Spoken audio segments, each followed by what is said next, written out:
Corona आणि त्यानंतर लागलेल्या लॉकडाऊनमुळे सामान्य माणसाचं जीवन अगदी उद्ध्वस्त झालं. तो आर्थिकदृष्ट्या पूर्णपणे कोसळला. व्यापार बंद, बिझनेस बंद, रोजगार गेलेत. अशा वावटळीत तो सापडला. थोडं बहुत त्याच्याजवळ जे संचित होतं ते कधी संपुष्टात आलं हे त्यालाही कळलं नसेल. आणि ज्या लोकांची दैनंदिन अवस्था बिकट आहे, दिवसभर मजुरी केल्याशिवाय ज्यांच्या घरात चूलसुद्धा पेटत नाही, त्या लोकांची अवस्था काय झाली असेल याची कल्पनासुद्धा करवत नाही. एकीकडे महागाई सारखी वाढत आहे. पेट्रोल महाग, जीवनावश्यक वस्तू महाग, भाजीपाला महाग. एकीकडे महागाईची मार सोसत असतानाच दुसरीकडे कोरोनामुळे उद्भवलेली बेरोजगारीची कुऱ्हाड त्याच्यावर कोसळली. त्यामुळे त्याला अगदी आभाळ कोसळल्याचा आभास न झाला तरच नवल. अशा वेळी त्याला एक आशा होती की राष्ट्रीय संकट आहे, कोरोनाचा प्रादुर्भाव होण्यात त्याचा काही दोष नाही. उलट सरकारच्या नियोजनाच्या अभावामुळे आणि सरकारच्या निष्काळजीपणामुळे कोरोनाचा प्रादुर्भाव खूप जोमात वाढला. देशाच्या कानाकोपऱ्यात कोरोना पसरला. अशा वेळेस सामान्य माणसाला सरकारकडून एक आशा होती की सरकार अशा संकटाच्या काळात त्याला आधार देईल, मदतीचा हात देईल. जे विविध टॅक्स आहेत त्याच्यापैकी काही टॅक्समध्ये त्यांना सूट देईल. अनेक जे विजेचं बिल, पाण्याचं बिल याच्यात सूट देईल. आणि ह्या संकट काळात काही प्रमाणात तरी त्याला दिलासा मिळण्याची अपेक्षा होती. पण सरकारकडून त्याचा पूर्ण मोहभंग झाला. सरकार डोळ्यावर काळ्या दगडाचा चष्मा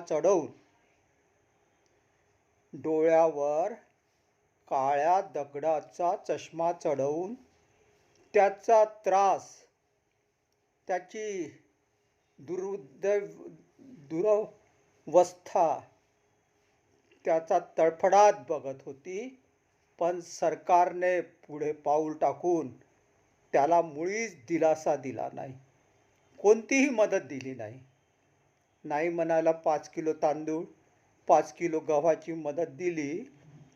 पण जिथं आकाशच फाटलं आहे तिथे एवढंसं ठिगळ लावून काय होणार. सरकारला त्याची पर्वा नव्हती. सरकार तर अगदी क्रूर हृदयाचं झालं की काय असं वाटायला लागलं. कोरोनाच्या भरोश्यावर लावारिस लोकांना सोडून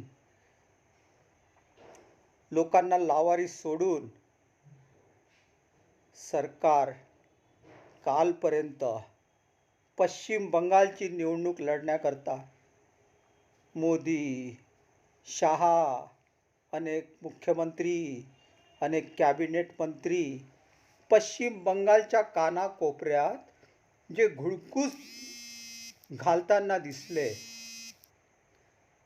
ते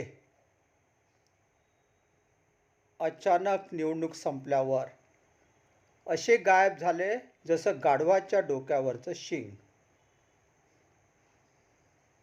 त्यामुळे त्यांनी जनतेला असहाय सोडून दिलं, जनतेला आपल्या हालहवालावर सोडून दिलं. ह्या काळात लोकांच्या ज्या हालअपेष्टा झाल्या, हा दुरावस्थेचा काळ एखाद्या भयंकर स्वप्नासारखा लोकांनी बघितला. त्याची कल्पनासुद्धा करता येणार नाही म्हणजे नाही. अहो, प्राणवायूच्या अभावामुळे किती लोक मेले याची काही गणती आहे का? अगदी प्रेतांचा खच पडावा असे लोकांचे जीव गेलेत. कोणी ॲम्ब्युलन्समध्ये मेले, कोणी ऑटो रिक्षात मेले, दवाखान्यात जागा नाही म्हणून दवाखान्याच्या प्रांगणात सुद्धा अनेक लोकांनी जीव सोडले. पण एक काळ उलटतपर्यंत सरकारकडून ऑक्सिजनची कोणती व्यवस्था केली गेली नाही. किमान 2 शब्दाचा दिलासा दिला गेला नाही की माझ्या जनतेनं, आम्ही तुमच्यासाठी अमुक अमुक उपाय करत आहोत, थोडा धीर धरा, सर्व काही ठीक होईल. परंतु यापैकी कोणतीही गोष्ट सरकारने केली नाही. अहो, ते तर पश्चिम बंगालची निवडणूक संपल्यावर 15-20 दिवस पूर्ण देशाच्या पटलावरून गायब राहिले. टीव्हीवर काय कुठंच त्यांचं दर्शन दिसलेलं नाही. सरकार नागरिकांकडून, प्रत्येक नागरिकाकडून आणि लगभग प्रत्येक गोष्टीसाठी टॅक्स घेते. घर टॅक्स, पाणी टॅक्स, स्वच्छता टॅक्स, वीज टॅक्स, काय घेत नाही.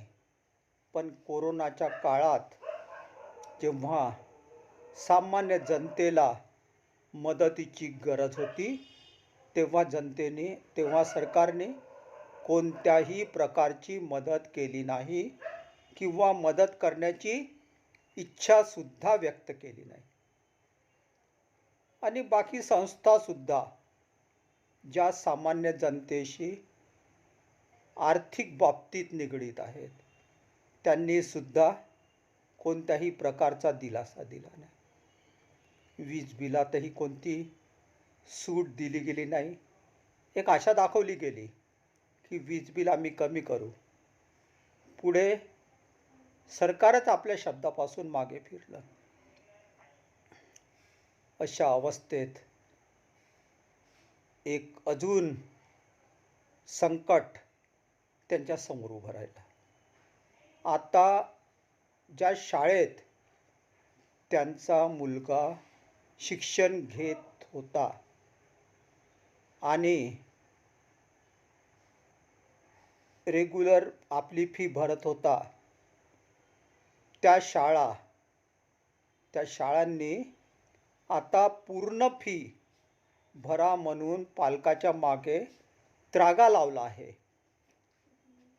वास्तविक पाहता मार्च 2020 पासून सर्व शाळा बंद आहेत. आजपर्यंत बंद आहेत, आताही बंद आहेत. नाही म्हणायला 1 तासाचं ऑनलाईन क्लासेस सुरू केलेत, पण त्याकरता शाळा पूर्ण फी मागत आहे. आणि त्यासाठी पालकांना नोटीस, SMS आणि फोन करून सळो की पळो करत आहेत. वाटेल तसा दबाव टाकत आहेत. एकीकडे आर्थिक संकटाशी तोंड देताना सामान्य जनता मेटकुटीला आले आहे, डोळ्याची आसवंसुद्धा आटायला आली. तर दुसरीकडे शाळा व्यवस्थापन क्रूरपणे फी वसुलीसाठी तगादा लावत आहे, धमक्या देत आहे, मुलांचं भविष्य बिघडवण्याच्या धमक्या देत आहे, त्यांचं नाव शाळेतून काढून TC पाठवण्याची धमकी देत आहे. वास्तविक पाहता पूर्ण वर्षभर शाळा बंद होत्या. कोणताही विद्यार्थी शाळेत गेला नव्हता. अशा वेळेस शाळांचा प्रशासकीय खर्च खूप मोठ्या प्रमाणात कमी झाला. लाईट, स्वच्छता, गेम्स, अदर ॲक्टिव्हिटी सगळं काही बंद होतं. त्यानंतर प्रायव्हेट शाळांनी आपल्या शिक्षकांचे पगारसुद्धा कोरोना काळात कमी केलेत. अगदी 50% त्यांच्या पगारात कटौती केली आणि शिक्षकांनी सुद्धा न जाता पगार मिळतो म्हणून ही कटौती मान्य केली. तरीसुद्धा शाळा पालकांकडून पूर्ण फी वसुलीची मागणी करत आहे. आणि फी तरी किती हो? खाजगी शाळांची फी म्हणजे अगदी आभाळाला टेकली राहते. साध्या नर्सरीसाठी वर्षाकाठी 40,000 ते 1,00,000 रुपयापर्यंत फी वसूल केली जाते. आता ही फी अशा आर्थिक विपन्नवस्थेच्या काळात भरणं कोणत्या तरी पालकाला शक्य आहे का? आणि शाळांनी पूर्ण फी मागणं हे खरंच न्याय्य आहे? कोणत्याही दृष्टीने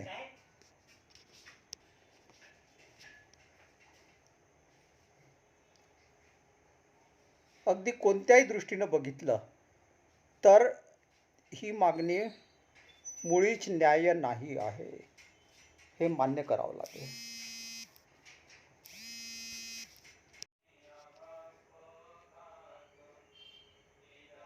शाळा आणि कॉलेज पूर्ण वर्षभर बंद असताना पूर्ण वर्षाची समूळ फी मागणं कितपत न्यायोचित आहे?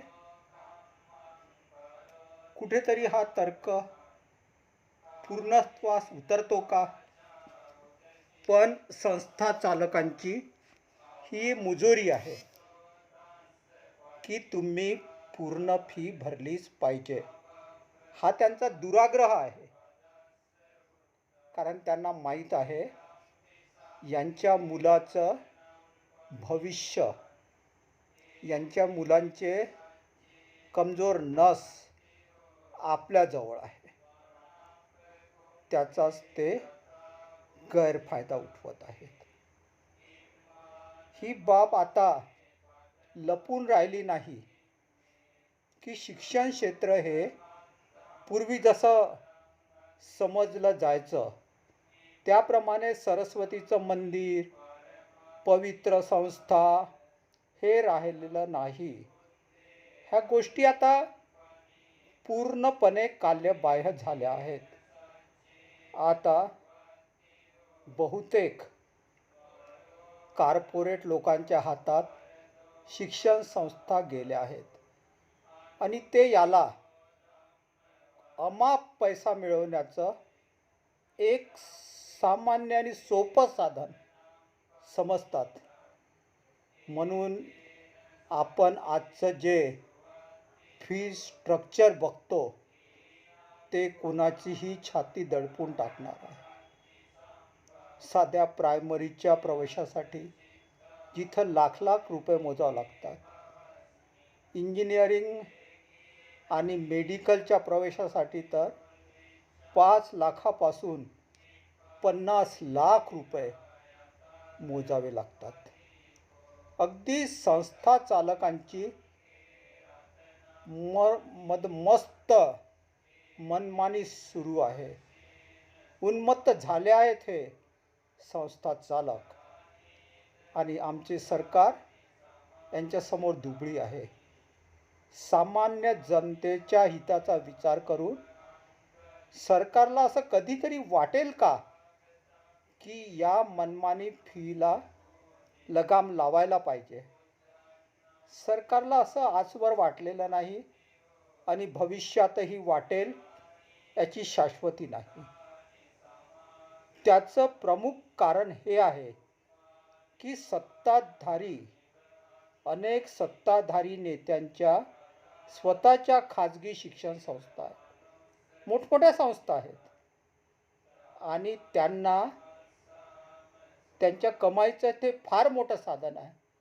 जर त्यांच्या कमाईचं साधन शिक्षण संस्था असतील तर हे सत्ताधारी लोक फीवर अंकुश लावायचा कायदा कसा काय आणतील? फी स्ट्रक्चरला मनाई करणारा हुकूम कसा काय काढतील? त्यांची ही प्रवृत्ती एखाद्या डाकूसारखी आहे. डाकू ज्याप्रमाणे घर धुवून घेतो डाका टाकून, त्याप्रमाणे हे लोक सामान्य लोकांच्या मजबुरीचा फायदा घेऊन त्याला आर्थिकदृष्ट्या पूर्णपणे नागवतात. आणि सामान्य माणूसही ह्या खाजगी संस्थांमध्येच आपल्या मुलांना का टाकतो?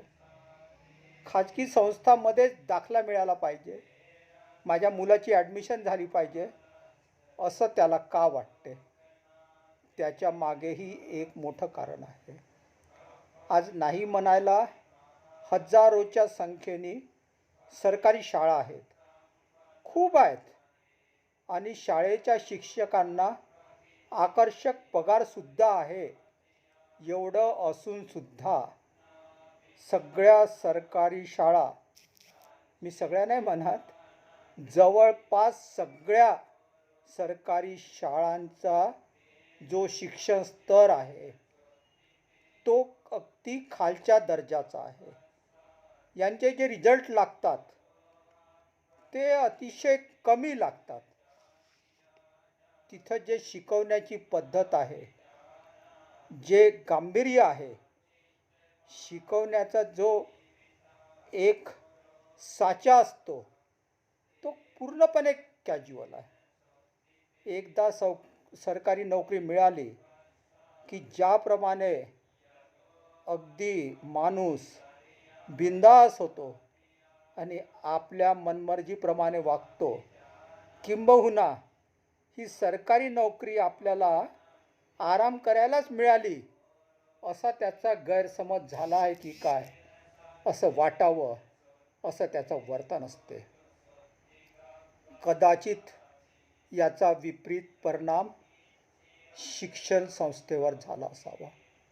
त्यामुळे ह्या शाळांची अधोगती बघून कोणताही पालक आपल्या पाल्याला सरकारी शाळेत प्रवेश देण्याचं हिम्मत दाखवत नाही. मनापासून त्याची इच्छा नसते. एखादा मजबुरीने टाकतो ते गोष्ट वेगळी, पण आजही गरीबातला गरीब मजूर माणूस आपल्या मुलाचं शिक्षण हे एखाद्या प्रायव्हेट संस्थेत व्हावं ह्याच विचाराचा असल्याचं दिसून येईल.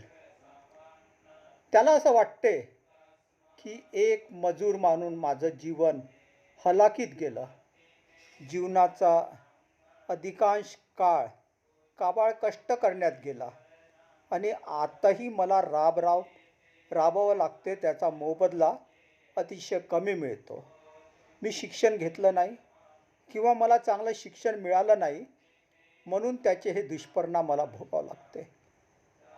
माझ्या नशिबात जे कष्टाचे दिवस आले, जे घाम सांडवून रखडण्याचे दिवस आले, तसे कष्टाचे दिवस माझ्या मुलाच्या जीवनात येऊ नयेत.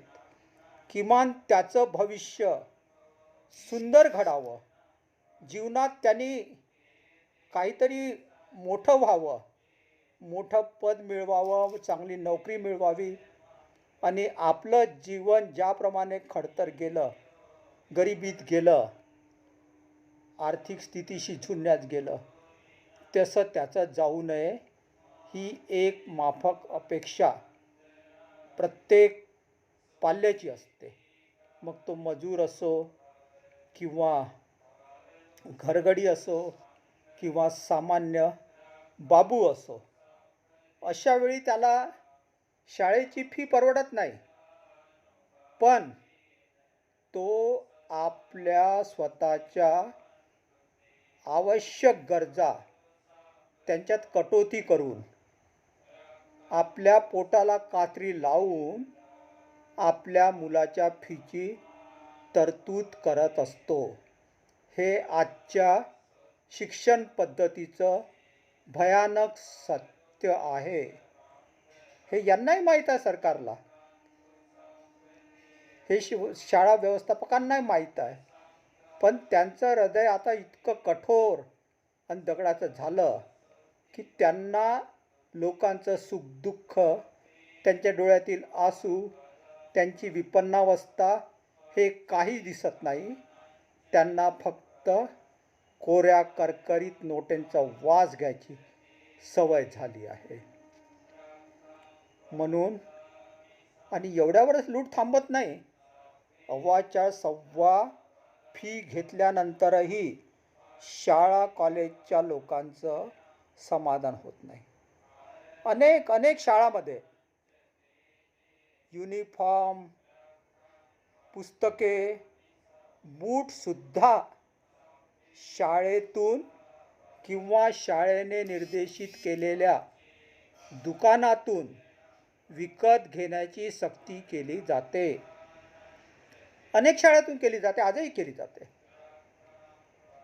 आणि ह्या वस्तू ज्या मार्केटमध्ये जे किंमत आहे त्याच्यापेक्षा दुप्पट, तिप्पट, चौपट भावाने विकल्या जातात. म्हणजे एक प्रकारे आपली दंडेलशाही दाखवून शाळा व्यवस्थापक पाल्यांना आणि त्यांच्या पालकांना दिवसा ढवळ्या लुटतात. दिवसा ढवळ्या ही डकेती चालते. दिवसा ढवळ्या हा लुटारूपणा चालतो. हे सगळं पालकांना कळत नाही असं नाही, त्यांना कळते. फक्त आणि फक्त आपल्या मुलामुलीच्या भविष्याच्या कल्पनेने त्यांचं भविष्य घडवण्याकरता तो मुकाटपणे हा अन्याय त्याचा सहन करतो. शाळा व्यवस्थापन जे म्हणेल ते मुकाट्यानं करतो. विरोधातला एक आवाजसुद्धा उमटवत नाही.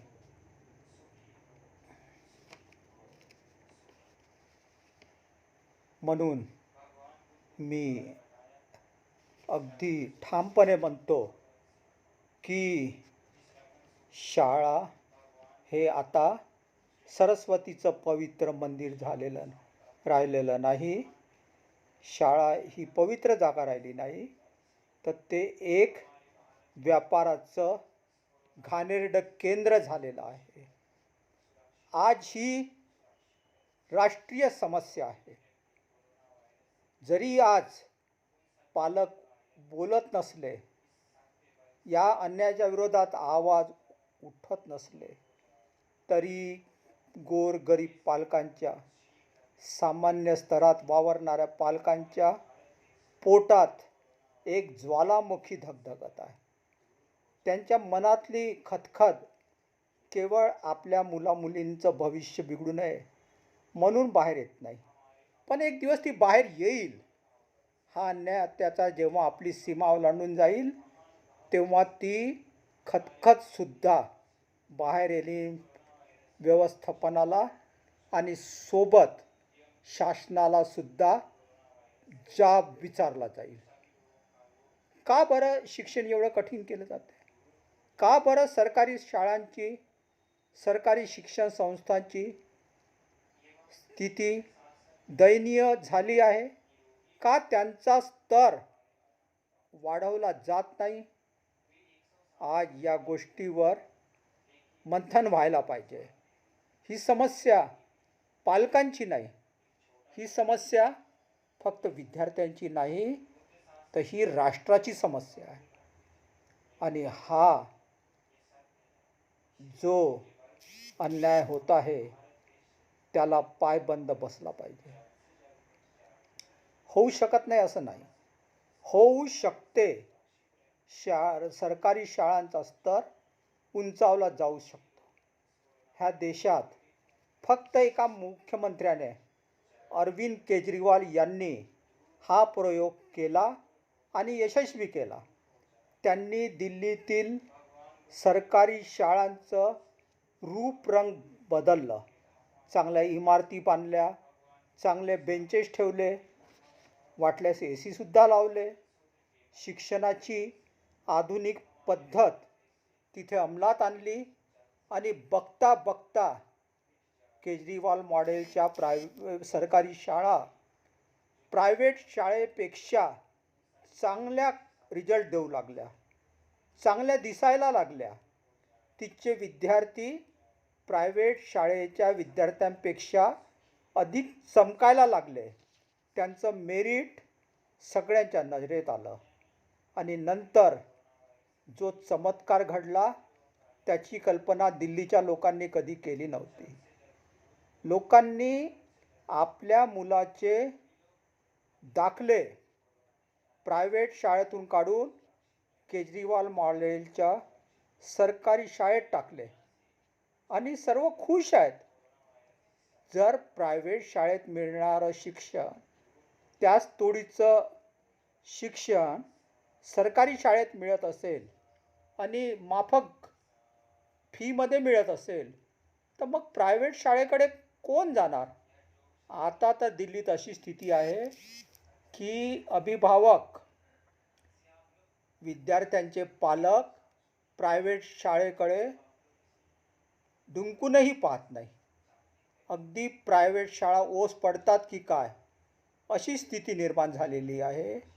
आणि सरकारी शाळा आज पूर्ण संपन्नतेने, पूर्ण मेरिटने, पूर्ण झळाळीने चमकत आहे आणि जगासमोर सामान्य विद्यार्थ्यांना सुद्धा किती चांगलं टॅलेंट राहते हे आज जगासमोर येत आहे.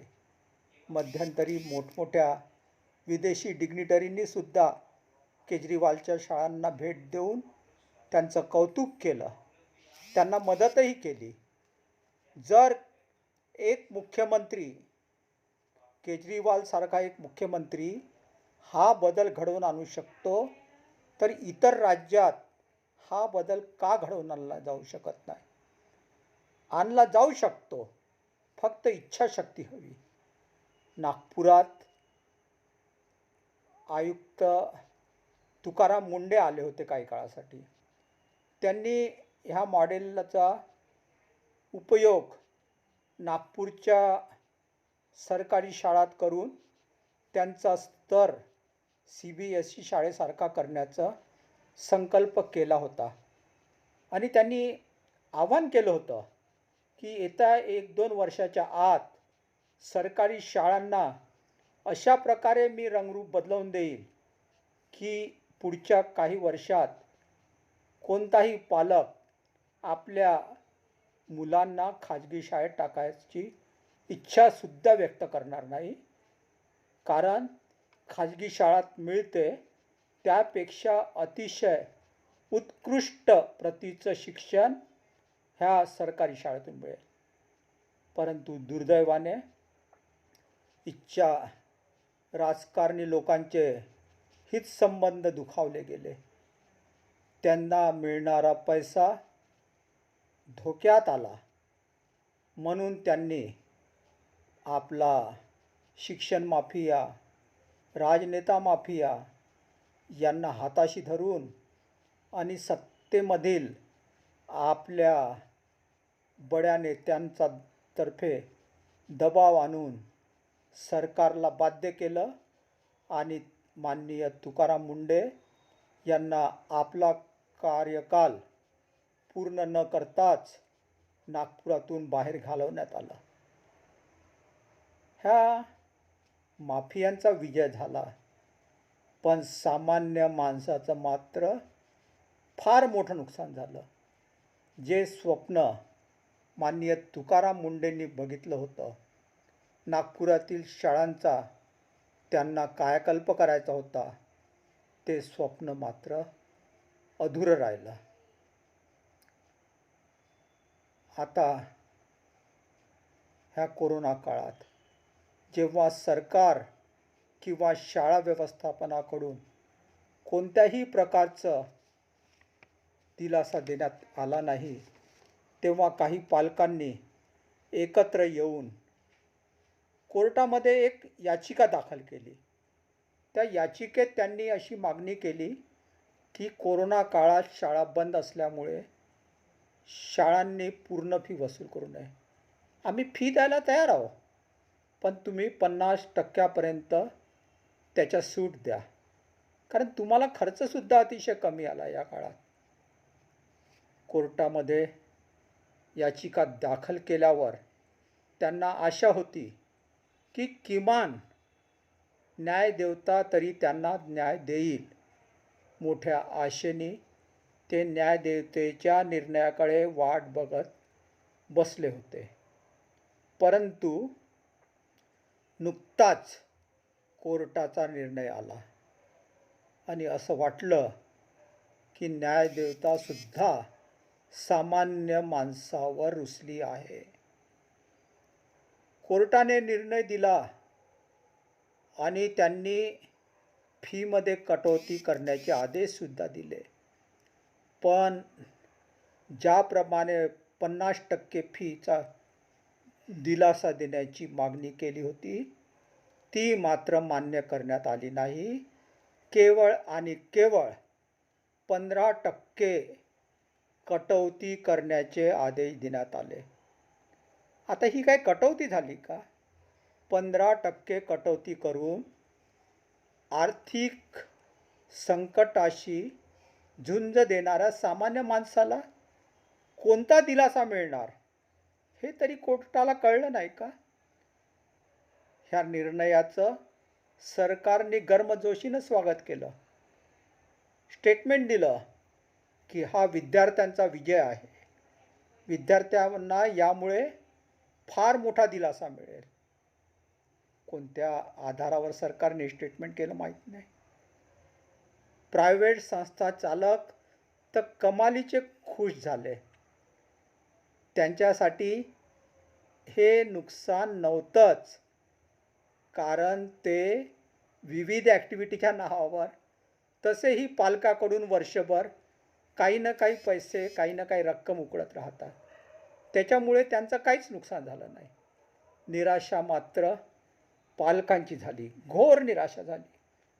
त्यांना या संकट समयी सरकारने मदत केली नाही, व्यवस्थापनाने मदत केली नाही, जनतेतर्फे कुठून मदत झाली नाही आणि अखेर न्यायव्यवस्थेने सुद्धा त्यांना मदत केली नाही.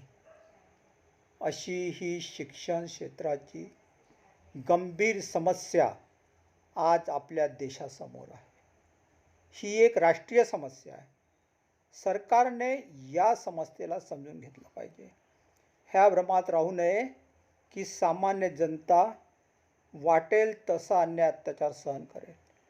ह्या भ्रमात राहू नये की सामान्य जनतेवर जे ओझं लादलं ते मुकाट्याने वाहतील. एक दिवस कधीतरी या असंतोषाला वाचा फुटेल. सरकारला जाब विचारला जाईल, नाहीतर उलथून टाकण्यात येईल. कारण हा जनतेचा असंतोष आज अनेक बुद्धिवंत, गरीब पण मेधावी विद्यार्थ्यांचं भविष्य पोखरणारा आहे. यामुळे ह्या वाढत्या फीच्या स्ट्रक्चरमुळे आणि शिक्षण क्षेत्रातल्या महागाईमुळे सामान्य माणूस आपल्या मुलाला किंवा मुलीला उच्च शिक्षण देऊ शकणार नाही, डॉक्टर इंजिनियर बनवू शकणार नाही. मजुराचा मुलगा मजूरच राहील आणि श्रीमंताची निर्बुद्ध मुलंसुद्धा प्रगतीच्या शिखरावर चढतील. गरीब आणि श्रीमंत याची दरी वाढवण्यास ही शिक्षण व्यवस्थासुद्धा कारणीभूत ठरेल. भारतीय घटना लिहिताना डॉक्टर बाबासाहेब आंबेडकरांनी एक स्वप्न बघितलं होतं की मजुराच्या मुलानंसुद्धा कलेक्टर होण्याचं स्वप्न बाळगायला काही हरकत नाही आणि त्याला तशी संधी मिळायला पाहिजे. पण आजची शिक्षण व्यवस्था अशी आहे की बाबासाहेबांचं हे स्वप्न पूर्ण होण्यामध्ये फार मोठी बाधा निर्माण करत आहे. ही बाधा हटवली पाहिजे. सरकार हे करू शकते आणि मुख्य म्हणजे यासाठी जनतेने जागृत होणं आवश्यक आहे. त्यासाठी सरकारवर दबाव आणणं आवश्यक आहे. सरकार तेव्हाच हा निर्णय घेईल जेव्हा जनतेचा फार मोठा दबाव सरकारवर पडेल. आज सगळ्यात मोठी समस्या जनतेचं निष्क्रिय राहणं आहे, जनतेचं चुपचाप राहणं आहे, जनतेचं गाढ झोपेत राहणं आहे. जनता जागरूक होत नाही. हेच आज सर्व समस्यांचं मूळ आहे. म्हणून जनतेला सुद्धा जागृत होऊन आपल्या मुलांच्या मुलींच्या भविष्यासाठी एक संघर्ष करावा लागेल. तरच येणाऱ्या काळात शिक्षण व्यवस्थेचं स्वरूप पालटून शिक्षण हे सर्वांसाठी समान संधी निर्माण करेल. एवढंच मला सांगायचं आहे.